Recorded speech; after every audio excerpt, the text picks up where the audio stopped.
Hai guys, kembali lagi di Break the Glass Production bersama saya Hesti Dan saya Ica. Gimana cari kalau bukan di program kesayangan kita? Feedback. Di feedback kali ini ya Cak ya, Ya, kita kehadiran tamu istimewa. Luar Luar biasa. istimewa. Dan ini merupakan alumni ya, ntar lagi. Mantap lagi jadi alumni juga gitu. Yang sekarang masih sibuk dengan revisinya. Gak apa-apa lah ya, semangat berjuang terus untuk revisi. Dan mumpung masih anget-angetnya dengan segala kesulitan dia, Kesulitan, dengan perjuangan. segala panas-panasnya semangat, Ya, gitu. pressure hidup ya. Dan mungkin panas-panasnya emosi habis Luar biasa. menerima banyak catatan gitu. Dari pas sidang skripsi ya. Kita hadirkan dia di sini untuk membagikan vibes-nya gitu. Biar kita ikutan panas bener, kali ya. Dan panas Gitu. kali ya. Ya. Ada Mbak Ega. Nah, Ega. Hai, apa kabar? Baik, Alhamdulillah ya, baik ya. Kalau Cuman baik. baiknya itu kayak masih ada lindung di pikiran, mungkin revisi-revisi Atau yang masih kayak ada di sih sini. teori apa yang perlu ini revisi ini Masih nempel. Masih Masih nempel ya. dengan kuat Oke. gitu. Oke ya, ini kita undang kamu di sini di sela-sela kamu revisian. Kita pengen kamu berbagi kepada teman-teman khususnya yang sedang sama-sama berjuang mengerjakan skripsi atau yang belum skripsi atau yang lagi proskrip, biar tahu gambarannya itu kayak gimana gitu. Ya. Biar paling nggak kalau mereka ada dapat buntu jalannya buntu, Buntu ya dalam menyelesaikan skripsi. menyelesaikan skripsinya Itu langsung dapat insight yang luar biasa. Bisa tahu. ada enlightenment gitu. Ya, pencerahan yang sangat luar biasa. Iya. Ya, kita akan mulai dari skripsi kamu. Dari Yuk, situ, nggak apa-apa ya, nggak apa-apa ya, nggak apa-apa ya. Oke. Jadi untuk cerita di balik skripsi kamu itu sendiri itu kayak gimana? Apakah kamu sendiri yang menentukan tema ini? Terinspirasi dari mana? Atau memang sudah Ada dikasih trigger sama dari orang pihak ya? lain nih ya untuk Hmm. menentukan judul skripsi. Kalau untuk nentuin judul skripsi ini kan pertama memang awalnya kan dari proposal skripsi. Dulu itu ketolak 3 kali ya untuk Waktu proposal itu. waktu proposal. Oh. Awalnya proposal itu kan memang pengen tema korupsi, ada kan di daerah asli aku kan ada kan Mbak. Tapi kalau dari PJMK-nya proskrip sendiri tuh nggak ngebolehin. Kalau katanya beliau sih biasanya kalau korupsi itu nanti datanya nggak valid. Akhirnya ya udah ganti ke topik pemerintahan kota. Dimana itu aku tuh pernah PKL, ngambil mata kuliah itu PKL dan judulnya hampir sama, cuma beda tipis aja di sektor yang aku ambil gitu. Terus waktu di proskripnya sih lulus ya. Waktu skripsinya ini sama dosen pembimbing ini kan beda, ditolak. Kalau katanya beliau itu mending jangan bahas ini terlalu general, coba Tentang apa bahas sih kalau boleh tahu? kapasitas pemerintah kota dalam pengembangannya sektor pertanian gitu kan. Oke. Ya kalau kata dosen pembimbing skripsi yang sekarang tuh katanya terlalu banyak bahas kayak gini, yang lain aja yang lebih bagus gitu loh, lebih valid gitu. Terus coba katanya ibu dosen tuh kerjasama aja dari pemerintah kota atau ke swasta gitu, ke sektor pertanian kan biasanya ada. Kalau kata ibu dosen Bu Am gitu kan seperti itu. Akhirnya nyoba untuk ngajuin ini ke ke dinas pertaniannya sendiri, ternyata nggak ada datanya. Akhirnya balik ke judul yang awal, kapasitas. Soalnya kalau mau ganti judul pun nanti proses perizinannya tuh lama, hampir 1 bulan untuk perizinan ke pemerintahan Kota Batu. Itu 1 bulan perizinan aja. Kalau mau ganti judul kan ke batas bangkol. iya, kesbangpolnya itu 1 bulan. Itu pun hampir tiap hari wirawiri untuk ngambil suratnya, nanti nganter ke suratnya ke dinas-dinas. Untungnya di Kota Batu itu 1 gedung, jadi 1 bangunan semua ada di sana, pemerintahannya sama dinas-dinas di sana semua. Untungnya itu, tapi ya capeknya itu 1 bulan harus bolak-balik rumahku Sidoarjo Batu untuk perizinan aja. Karena nggak ada data kan kerjasama, aku coba untuk chat Bu Am, tanya, Bu kalau misalnya saya ganti judul gimana, karena nggak ada di sini gitu kan. Kata Bu Am, coba ganti sektor aja, sektor pariwisata. Oke. Kalau ganti sektor pariwisata mungkin bisa, tapi kan itu harus ngulang ke Kesbangpol karena beda sektor. Iya. Akhirnya aku coba jelasin ke Bu Am pelan-pelan, kata Bu Am ya sudah nggak apa-apa. Terus negosiasi ke pihak pertanyaannya, kalau saya ganti judul kayak gimana, akhirnya dibolehin. Akhirnya dari situ fix pakai judul kapasitas pemerintah kota dalam pengembangan sektor pertanian. Jadi perizinan itu salah satu gerbang utama ketika kita melakukan riset itu ya. Iya. Etiknya, dan itu cukup menjadi tantangan tersendiri gitu. Iya. Yang menyita waktu. Apalagi energi. waktu COVID juga. Iya lagi. Oh iya, pandemi. kamu lagi pandemi. Kamu memulai di semester berapa?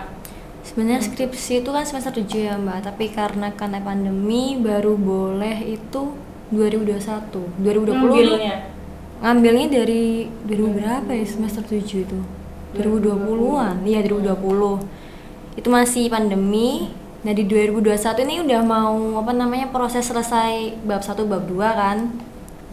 Buat ngambil perizinan itu kan baru boleh itu bulan Agustus. Udah ngajuin bulan Maret. Maret nggak bisa, katanya pemerintahan ditutup untuk wawancara seperti itu ataupun magang. Dan itu hampir setiap sebulan 2 kali aku kontrol tanya tuh ngasih nggak bisa, baru bisa Agustus. Jadi udah baru mulainya Agustus. Iya, saya ngulur waktunya itu ya. Iya. Lama Setiap sekali. pandemi untuk Setiap riset pandemi. gitu ya. Riset tuh Ya, luar biasa mau nggak sekali. mau ya penelitian memang harus ke lapangan gitu Iya. ya, Cak, ya. Iya. Iya. Benar sekali. Oke. Lalu juga dari adanya tantangan yang terberat ya, kita bisa melihat terus kesulitan kesukaran yang dihadapi Mbak sendiri itu. Kalau aku boleh tahu nih, itu pas pengerjaan skripsi tersebut itu di bab berapa gitu yang mengalami kendala yang sangat luar biasa banget nih, pressure-nya, tekanannya besar sekali dibandingkan bab-bab yang sebelumnya. Apa nih bab yang paling Sebenarnya bab khusus? 1 ya. Kalau Satu. misalnya bab 1, karena kan ini konsep semua udah ada di bab 1. Dari kamu bahas latar belakangmu, permasalahan yang kamu ambil tuh apa, terus nanti pindah ke pertanyaan penelitian ya. Kita bikin permasalahan penelitian itu pun nggak bisa asal bikin kan. Jadinya itu bener-bener harus dimatangkan, mau ngambil apa, dipikirkan dulu latar belakangnya, baru nanti bisa mengambil permasalahan seperti apa. Setelah itu pun nanti kita masih ada tahapan untuk teori. Teori itu bener-bener harus yang pasti ya, mau ngambil apa, nggak hanya asal ini hampir sama kayak latar belakangku aku ambil tapi ternyata nanti waktu kita temuan data pun beda, akhirnya pun Nggak supportnya, nggak sih. support. Apalagi waktu kalau sudah dapat temuan data, udah yakin sama teori tadi, ternyata waktu disidangkan itu nggak cocok, udah ambiar. Habis ya di sidang Habis di sidang ya, skripsinya. pasti itu habis ya. Untuk metode sendiri kualitatif ya. Metode aku ambil kualitatif Mbak, karena memang pengen wawancara aja daripada kuanti. Itu memang sebenarnya kalau kuanti itu datanya valid, tapi aku lebih tertarik ke kuali aja. Kan memang judulku sesuai ke kualitatif aja sih. Nah, hambatannya apa nih kalau dalam metode kualitatif itu sendiri? Itu Maksudnya kan kan- harus riset ke lapangannya. Iya. Nah, sumbernya itu gimana nih? Ada hambatan?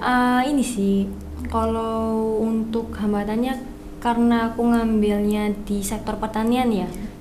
Kalau untuk ke dinasnya mungkin masih bisa untuk dikasih pertanyaan, tapi kalau untuk kayak ke petani-petani ini mungkin mereka susah untuk menjawab pertanyaanku kayak kapasitas kebijakan tuh mereka nggak paham itu apa gitu. Jadi kita harus benar-benar ekstra paham sama apa yang kita ambil untuk menjelaskan ke orang-orang yang nggak paham itu gimana, biar mereka ngerti apa yang kita tanyakan. Nah, mungkin kamu bisa bagi-bagi nih, tekniknya ini gimana nih? Pasti kan di luar sana tuh penting banget kan. Tekniknya ya ini kita kalau untuk di wilayah-wilayah yang pedalaman atau pedesaan, kita harus bisa tahu yang namanya adabnya mereka seperti apa. Mungkin dari tata bahasanya, kalau di Batu kan memang kebanyakan orang ngomongnya bahasa Jawa. Jawanya kan ada alus. Ya udah kita mau nggak mau harus pakai bahasa itu. Dan memang penjelasannya harus yang umum, nggak bisa yang kita yang paham mereka nggak paham. Akhirnya ya benar-benar umum pembahasannya biar mereka ngerti, dan jawabnya pun mereka juga sesuai dengan pertanyaan kita. memudahkan mereka lah ya. Iya, memudahkan biar sama-sama enak aja gitu. Sama-sama enak ya, iya. Perlu live in nggak itu, tinggal di sana nggak? Perlu. Aku untungnya ini sih Mbak, ada kakak, jadinya hampir 1 bulan lebih juga Kak tinggal di rumah Kakak untuk penelitiannya ya. Kalau untuk perizinan kemarin aku PP Surabaya Sidoarjo Batu. Capeknya luar biasa. Capeknya luar biasa. Capeknya luar biasa. Kerjanya sendiri juga gitu. Nah untuk itu ketika data itu sudah kamu kumpulkan dalam kurang lebih 1 bulan kan kamu living di sana, kamu balik di sini, kurang nggak setelah kamu baca kurang nih, ada kekurangan apa itu? Sebenarnya ada yang kurang, tapi untuk itu mengatasinya karena ada kontaknya ya. Jadi jangan lupa kalau misalnya kita untuk turun lapangan itu tetap harus punya kontak pihak narasumber yang jadi kalau ada data yang kurang kita bisa menghubungi orang itu langsung. Kalau memang mau balik ke situ ya nggak apa-apa sih sebenarnya, tapi kalau waktunya nggak ada kan mending kita kontak aja. Biasanya terhambatnya waktu dan ongkos ya. Nah, juga ya. resiko kalau ngambil ini data yang jauh-jauh kayak gitu. Kalau di daerah sendiri sih enak, kalau beda daerah yang nggak enak gitu. Oke. Kita ngobrol ke tahap selanjutnya. Habis pengambilan data, lalu ada tahapan apa lagi yang kemudian ini kamu harus ekstra konsentrasi, ekstra energi, ekstra waktu lagi? Habis pengambilan data kan udah terkumpul nih ya Mbak dari narasumber. Yang benar-benar ekstra nih tahapan transkrip ya sebenarnya, tahapan transkrip di mana kita benar-benar mendengarkan kembali apa yang sudah kita rekam. Setelah itu nanti dianalisis dengan teori yang kita ambil, dan itu pun nggak bisa sembarangan asal nganalisis pakai teori. Terus tetap kita harus nyari data dari literasi, jadi nggak terpacu dari narasumber yang kita ambil terus kita langsung bikin per paragraf gitu terus dianalisis sama itu enggak, tapi kita harus tetap masih baca literatur yang lainnya. Berarti ada keperluan data sekunder ya? Iya, perlu data sekunder, ada data primer, riset pembanding. Menyeimbangkan ya, benar sekali. Oke. Dan sebelum kamu bisa menyelesaikan terakhir itu sebelum akhirnya apa itu? Sidang Skripsi ya. Ada tahap screening apa ini setelah naskah kamu susun gitu? Ada ritual atau lagi? Masih ada. Kalau kita udah selesai nih ya Mbak, selesai mengerjakan bab 1, bab 2 sampai bab 4, itu masih ada tahapan yang namanya pengecekan plagiasi di Turnitin kampus. Itu aku turnitin hampir 1 minggu lebih. Seharusnya kan nggak sampai 1 minggu ya, biasanya 3-4 hari. Ini aku kemarin sampai 1 minggu lebih turnitinnya, dan untungnya nggak melebihi jadi bisa lanjut. Ritual turnitin tuh ya memang menjadi itu ya tombak akhir dari pengerjaan skripsi itu. Kalau turnitinnya kamu melebihi harus baca lagi, diulang lagi. Kamu ulang mana yang sekiranya diparafrase kembali yang susah. Tapi akhirnya setelah itu ya karena kurang ya nggak sampai dalam tahap yang fatal itu masih bisa lanjut. Oke. Kemudian ada tahap apa lagi? Mungkin syarat-syarat menuju sidang nih yang bagi kamu cukup melelahkan energi, terus membuat kita menjadi khawatir berlebih gitu ya. Ada anxiety ya dibilang gitu. Sebenarnya kalau untuk kemarin tidak seberapa kalau setelah turnitin untuk menuju sidangnya tidak seberapa sulit, karena itu pun cuma mengumpulkan tanda tangan dari dosen pembimbing sama kertas K7 yang isinya itu kayak kita setiap bimbingan apa aja ada tanda tangannya sama KTM, udah itu aja, sama hasil turnitin aja. Simple, tapi yang bikin tidak simple itu nunggu jadwal sidang. Berapa lama dari kamu mulai masuk ini? 1 bulan tuh. Aku daftar tuh tanggal 16 Juni. Seharusnya tanggal 16 Juni kemarin sudah daftar. Tapi mungkin karena dari Mbak Eta pihak kampus ini pihak departemen ini nunggu beberapa orang daftar lagi, jadinya ditunda dulunya. Bukan ditunda ya. Jadi masih antri sampai baru diumumkan itu awal Juli baru diumumkan, dan itu dapat tanggal 11 kemarin seharusnya, tapi karena ternyata dosen pembimbing saya tidak bisa, diundur baru ini kemarin 28 Juli kemarin. Itu pun dadak hamin sehari dikabarin. Kabarnya. Iya, bener-bener dadak.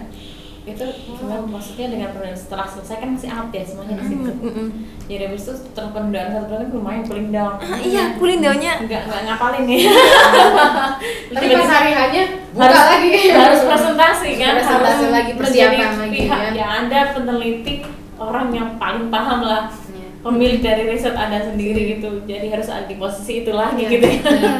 itu pun kan kita udah kan nunggunya lama ya Mbak ya, dari yang awalnya 11 harus ujian akhirnya ditunda sampai tanggal, sebenarnya nggak tahu sih tanggal berapa, karena kalau katanya Mbak Eta yang di departemen itu kan bilangnya dosen pembimbing saya itu keluar negerinya ada dinas sampai tanggal 20, tapi tidak ada kabar. Akhirnya kan saya cuma tanya aja, mungkin Mbaknya lupa gitu kan, Mbak kira-kira jadwal ulang saya kapan? Besoknya dikabarin, besok ya kamu ujian, pagi-pagi dikabarin besok ya kamu ujian. Udah Itu pun daftar belum ya? siap apapun, maksudnya Wow. belum ngeprint draft print out yang harus dikirim ke fakultas, belum nyiapin buku-buku yang kemarin aku baca lagi itu apa aja, benar-benar mendadak.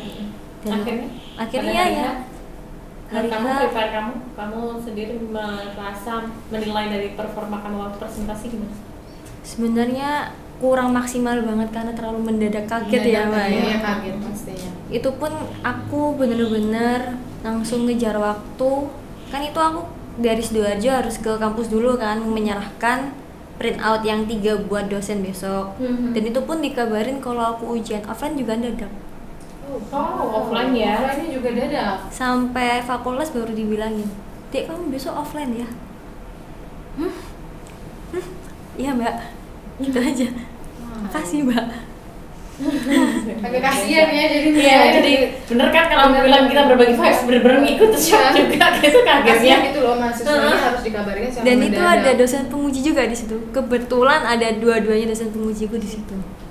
Akhirnya ya sekalian pamit, maksudnya izin bilang besok mau ada ujian. Iya. Oke. Enggak, jadi setelah kamu udah shock dengan proses seperti itu, kamu sendiri merasa tidak puas dengan hasil presentasi kamu sendiri gitu.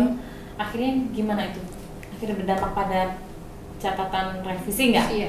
Ada catatan revisi tersendiri sih dari dari dosen penguji sama dosen pembimbing. Catatannya itu mungkin lebih ke teoriku lebih dilengkapin lagi, terus dataku yang ada, ternyata data yang menurutnya dosen ini kurang.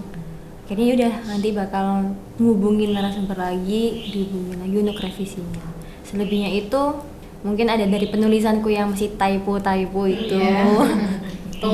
Pengutipan Juga sama daftar pustaka yang lebih dibedakan. Sekarang kan katanya kembali ke dulu, buku-buku sendiri, jurnal sendiri gitu. Oke.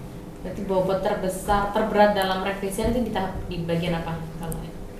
Aku ini lebih ke Data. data karena harus mengulik data lagi, ngubungin kan lama ya dari proses tahun lalu 2021 kita udah lama nggak kontak kan, tiba-tiba minta data kan, Iya, harus mengulang lagi percakapan dari awal iya lagi. itu pun kan nggak bisa langsung Pak saya butuh data ini dong, kan Iya, nggak mungkin kurang gitu. ini ya. kurang tanya ini bapaknya apa ya dulu Iya, Kan. awal lagi ya. Apalagi aku ini kan wawancara nyari data kan nggak di daerahku, Iya, di beda Di daerah. lain ya. Itu sih. Oke. Sekarang Lu udah juga- berapa persen? Udah berapa persen revisinya? Revisinya? Di bawah 50 dikit.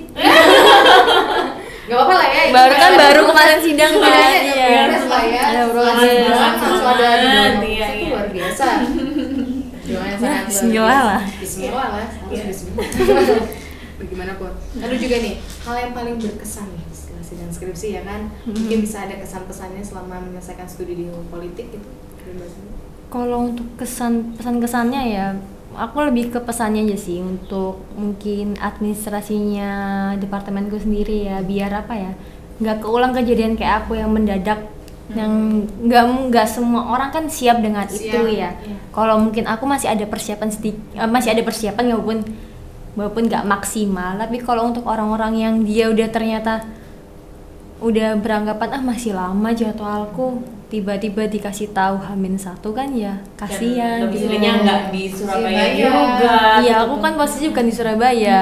Lagi Mbak Eta kemarin juga dadakan banget ngasih tahunya kan. Ya udah. Itu aja lebih diperbaikin aja administrasinya. Itu Kasihan. menjadi ini ya. Kalau untuk yang pejuang skripsi kasihan sih. Iya, pastinya itu pasti kalau administrasi Kasian luar banget. biasa ya itu ya. Jadi hambatan. Ini untuk kemungkinan untuk teman-teman yang mungkin sedang dalam posisi putus asa atau patah semangat mengerjakan skripsi, Ega punya pesan apa? Yang pertama nih, kalau untuk pesan untuk pejuang skripsi ya, jangan malas, udah. Jangan malas, jangan ditunda, jangan pada dan mikirin nanti keberlanjutan soalnya. Jadi harus benar-benar difokuskan kalau memang mau lulus cepat, memang mau targetnya segitu, difokuskan kembali pengennya apa. Kalau memang benar-benar itu ya udah difokuskan, langsung difokuskan, dicari datanya. Sebenarnya nulis skripsi itu nggak berat sebenarnya, malesnya aja yang berat itu. Sama kalau memang kesanggupan nyari data di luar kota, ya tolong disanggupin, karena kalau orang yang ternyata jauh, males jauh gini, itu yang bikin beban juga sih. Jadi jangan sampai ada punya pikiran nanti aja deh, nunda-nunda aja. Semangat aja deh buat yang Oke, semangat buat pejuang skripsi. Pastinya itu harus banget karena kuncinya adalah ongkos, ya kan, waktu, dan waktu. mental. Yes. Itu luar biasa. mental tuh yang harus Mental tuh harus kuat banget. Kalau kuat mental baja. udah jatuh tuh energi habis Udah habis dan habis, udah nggak ada semangat. bawaannya tuh hanya malas, Emosi malas, juga. emosi, Iya, udah kayak gitu. putus asa, tidak selesai skripsi. Oke, good job Ega, semoga good luck juga. Ya, good luck buat revisinya. Tetap semangat, Sukses skripsi selalu. selesaikan, sukses selalu. Dimudahkan tahap selanjutnya sampai sudah sampai Amin. setelah lulus nanti. amin, aku amin. Gitu. Makasih. Oke, kita juga makasih Ega udah bersedia Terima di kasih sini Mbak Ega. tengah sumpahnya mikir revisi. Panas vibes-nya. Oke, panas banget kita ikutan mikirnya. Oke, itu cukup sekian dulu dari teman-teman semua Bright Class Production pada sesi kali ini, dan cukup menarik sekali dan penting sekali muatan obrolan kita hari ini. Sampai ketemu di sesi selanjutnya, terus saya dengan saya Hesti Dan saya Ica, dan tunggu video-video selanjutnya di program feedback selanjutnya. Bye. Bye.